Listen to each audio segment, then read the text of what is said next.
Baik, bismillahirrahmanirrahim. Assalamualaikum warahmatullahi wabarakatuh. Saya Amir Farudin, mahasiswa Pendidikan Bahasa Inggris UIN Raden Mas Said Surakarta. Pada kesempatan kali ini saya akan menjawab pertanyaan yang mana pertanyaan-pertanyaan yang akan saya jawab nanti adalah UAS dari mata kuliah saya Akhlak Tasawuf. Saya di kelas 5C dengan NIM 226 121 tentunya. Baik, langsung saja kita mulai. Untuk pertanyaan yang pertama yaitu sebutkan klasifikasi mazhab tasawuf, tokoh-tokohnya dan konsep ajarannya.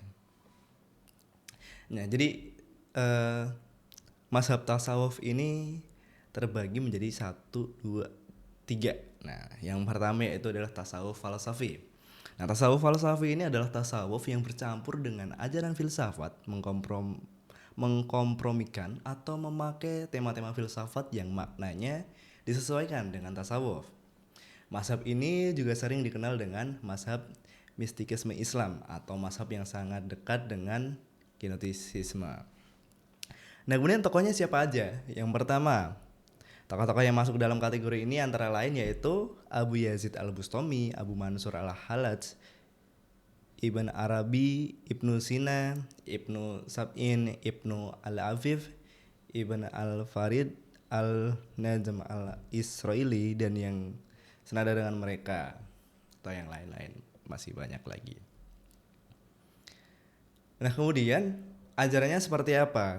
Jadi ajaran pada mazhab ini itu sering dimunculkan, yaitu adalah istilah-istilah wahdat al-wujud, wahdat al-adyan, wahdat al-syuhud, hulul fana, liqa, itishal, itihad, isrokiyah, nur Muhammad, dan cinta. Nah, lantas metode yang digunakan untuk mencapai tujuan tersebut, mazhab ini itu menggunakan metode makomat, ahwal, riyadoh, mujahadah, zikir, mematikan syahwat, tazkiyatun nafs, waqob, dan lain-lainnya sebagaimana mazhab tasawuf sunni. Nah, kemudian yang kedua, mazhab tasawuf salafi. Nah, tasawuf salafi ini adalah tasawuf yang selalu melandaskan ajaran-ajarannya dengan Al-Quran dan As-Sunnah secara ketat. Apa yang tidak diperintahkan atau diamalkan oleh Nabi bukan tasawuf Islam. Nah, tasawuf ini berusaha memurnikan tasawuf dari bid'ah, khurafat, dan juga tahayul. Nah, tokoh-tokoh yang termasuk dalam mazhab ini itu mayoritas mereka yang dalam fikih mengikuti mazhab Hambaliyah seperti Ibn Taimiyah, Ibn Qayyim Al-Jauziyah, Syekh Waliullah Al-Dihlawi, dan Muhammad Abduh. Nah, kemudian inti ajaran tasawufnya itu menghayati ajaran Islam dan melakukan apa yang telah diajarkan oleh Rasulullah SAW seperti sholat sunnah, kemudian puasa sunnah, dan lain sebagainya. Yang terpenting ada sumber atau nas yang menerangkan hal itu, terutama di Al-Quran dan juga hadis. Nah, kemudian yang ketiga itu ada tasawuf akhlaki.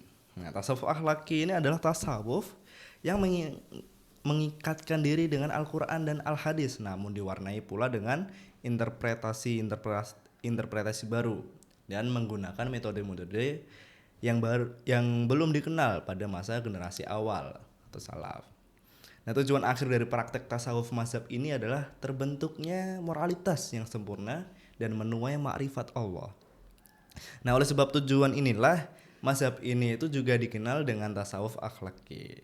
Nah, kemudian jika dilihat berdasarkan karakteristik bentuknya, mazhab ini bias pula dikatakan sebagai mazhab moderat atau penengah antara mazhab tasawuf falsafi yang cenderung bebas dari yang cenderung bebas, dan mazhab tasawuf salafi yang cenderung kaku. Nah, kemudian tokohnya dalam mazhab ini adalah Imam Al-Ghazali dan diikuti oleh mayoritas penganut teologi Asy'ari dan Maturidi. Nah, kemudian inti ajarannya ialah keseimbangan antara syariah dan hakikat, makrifat, akhlak, fana, maqamat, tauhid, dan taqarrub ila Allah. Nah, metode pencapaiannya antara lain mujahadah, zikir, tazkiyah, an-nafs, waqob, riyadhah, kontemplasi, tafakur, dan lain-lain. Nah, kemudian pertanyaan yang nomor 2. Menurut Syekh Zunun Al-Misri bahwa taubat itu ada 3 macam. Sebutkan dan jelaskan masing-masing. Nah, jadi sudah disebutkan ya tadi, menurut Zunun Al-Misri itu membedakan taubat atas 3 tingkatan. Yang pertama, orang yang bertaubat dari dosa dan keburukannya. Orang yang kedua, orang yang bertaubat dari kelalaian dan kealfaan mengingat Allah. Dan yang ketiga, orang yang bertaubat karena memandang kebaikan dan ketaatannya. Jadi penjelasannya, yang pertama, orang yang bertaubat dari dosa dan keburukannya ini adalah orang-orang yang mana dulunya itu suka bermaksiat, kemudian mendapat hidayah dan kemudian dia bertobat dari kemaksiatannya itu dan kembali ke jalan Allah, kembali ke jalan yang benar. Nah, kemudian penjelasan yang nomor 2, orang yang bertaubat dari kelalaian dan kealfaan mengingat Allah. Sebenarnya dia bukanlah orang yang ahli maksiat.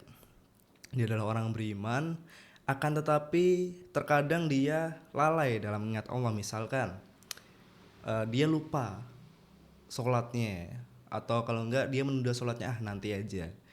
Ternyata setelah sekian waktu sholatnya habis. Nah, jadi kan dia tidak melakukan sholat. Nah, karena dia sudah lalai, dia bertaubat begitu. Nah, kemudian yang ketiga, orang yang bertaubat karena memandang kebaikan dan ketaatannya.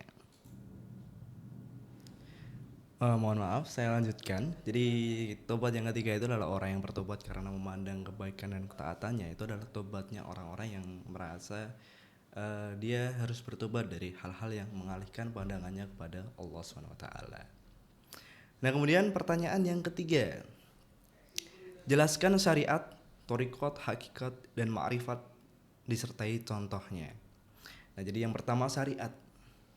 Syariat adalah hukum agama yang mengatur kehidupan manusia, hubungan manusia dengan Allah, hubungan manusia dengan manusia, dan alam sekitar. Nah, syariat bersumber dari Al-Quran dan juga hadis, dan disampaikan Allah melalui wahyu yang diturunkan kepada Nabi Muhammad. Nah, contohnya adalah sholat, membayar zakat, puasa, dan lain-lainnya. Nah, kemudian thariqat. Thariqat secara teoritis berarti sebagai pedoman untuk mendalami syariat hingga mencapai hakikatnya. Nah, melalui berbagai tingkatan pendidikan yang dikenal dengan istilah maqamat dan ahwal. Nah, maqamat tadi tahapan dan ahwal itu adalah keadaan spiritual. Nah, contohnya itu ada banyak. Ada Rumiyati, Rifaiyah, Sa'diyah, Bakriyah, Justiyah, Umariyah, kemudian ada juga Bahdasiyah, dan masih banyak yang lainnya. Nah, kemudian yang selanjutnya ada hakikat. Nah, hakikat adalah ilmu yang mempelajari makna Al-Quran selain ilmu majas. Nah, ilmu ini memiliki ketentuan dan manfaatnya sendiri. Contohnya hakikat lugawiyah, hakikat syariah, hakikat urfiyah hassah, hakikat urfiyah ammah. Nah, kemudian yang selanjutnya ada ma'rifat. Nah, secara bahasa, ma'rifat ini berasal dari kata kerja yang memiliki arti mengetahui. Nah, dapat juga diartikan ma'rifat adalah pengetahuan. Nah, dalam ilmu tasawuf, ma'rifat diartikan sebagai pengetahuan yang tidak perlu diragukan, sebab yang menjadi objeknya adalah Allah. Nah, contohnya, orang yang telah mencapai ma'rifatullah itu disebut sebagai arif. Nah, kemudian kita masuk ke pertanyaan yang keempat. Sebutkan dan jelaskan 10 tanda mahabbah ilahiyah. Nah, yang pertama, tandanya itu seseorang meyakini bahwa Allah adalah zat terpuji dari segala sisi. Demikian juga sifatnya. Seseorang harus meyakini bahwa sifat Allah adalah sifat terpuji. Nah, kemudian yang kedua, seseorang meyakini bahwa Allah berbuat baik, memberikan nikmat, dan memberikan kemurahan kepada hambanya. Yang ketiga, seseorang meyakini bahwa kebaikan Allah terhadap hambanya lebih besar daripada amal hambanya, baik dalam bentuk ucapan maupun tindakan ibadah kepadanya meski amal itu sempurna dan banyak. Nah, kemudian yang keempat, seseorang meyakini bahwa Allah memiliki sedikit tuntutan dan beban untuk hambanya. Yang kelima, seseorang dalam banyak waktunya harus takut dan khawatir atas keberpalingan Allah darinya dan pencabutan ma'rifat, tauhid, dan selain keduanya yang Allah anugerahkan kepadanya. Kemudian yang keenam, seseorang memandang bahwa ia pada seluruh keadaan dan cita-citanya berhajat kepada Allah yang tidak bisa terlepas darinya untuk segala hajatnya. Dan yang ketujuh, seseorang senantiasa menjaga zikir dengan sebaik-baik apa yang ditakdirkan untuknya. Kedelapan, seseorang berupaya sekuat tenaga untuk menjaga ibadah wajib dan mendekatkan diri melalui ibadah sunnah semampunya. Kesembilan, seseorang berbahagia ketika mendengar orang lain memuji Allah, mendekatkan diri kepadanya, dan berjihad di jalannya, baik secara rahasia, terang-terangan, dengan jiwa, harta, dan keturunannya. Dan yang kesepuluh, ketika mendengar orang lain berzikir, seseorang yang mencintai Allah membantunya. Wallahu a'lam. Nah, kemudian pertanyaan yang kelima, pertanyaan yang terakhir. Jelaskan konsep ajaran tasawuf falsafi yang berupa wahdah al-syuhud, wahdah al-wujud, hulul, dan ittihad dengan disertai contoh dan analogi logisnya. Nah, jadi yang pertama wahdah al-syuhud. Nah, wahdah al-syuhud ini artinya kesatuan atau penyaksian. Merupakan konsep tasawuf yang menunjukkan tingkat spiritual di mana seorang sufi mencapai kesadaran mendalam akan kehadiran Tuhan dengan menyaksikan keberadaannya dalam segala hal tanpa menganggap bahwa Tuhan ada di dalam ciptaannya. Nah, kemudian contoh dan analogi logisnya itu seperti kita bisa melihat Allah dimanapun ia berada. Nah, kemudian wahdah al-wujud. Nah, menurut pandangan ini Allah adalah satu-satunya keberadaan sejati, sementara alam semesta dan semua isinya hanyalah gambaran dari keberadaannya yang sempurna. Nah, analogi logis dan contohnya itu seperti cermin yang memantulkan gambar sebenarnya. Nah, cermin ini sebenarnya tidak memiliki bentuk sendiri, melainkan hanya menjadi media yang menampilkan bentuk lain seperti saya berkaca. Nah, sebenarnya kaca itu bukan menampilkan saya, bukan saya itu dari kaca, tapi cermin itu yang menampilkan gambar dari saya. Kaca hanya sebagai medianya saja. Dan kemudian hulul. Hulul dalam tradisi tasawuf itu adalah konsep yang menggambarkan Tuhan sebagai berdiam atau menitis dalam diri manusia tertentu yang telah melalui tahap penyucian diri melalui fana. Nah, contoh dan analogi logisnya itu seperti gelas yang awalnya berisi air kotor, kemudian dibersihkan dan diganti dengan air yang bersih.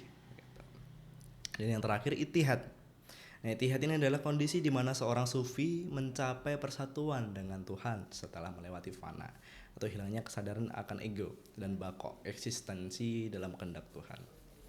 Nah, analogi logis dan contohnya itu seperti kita memakai kostum yang cukup ketat sehingga ketika kita memakai kostum itu kita merasa kita menyatu dengan kostum tersebut.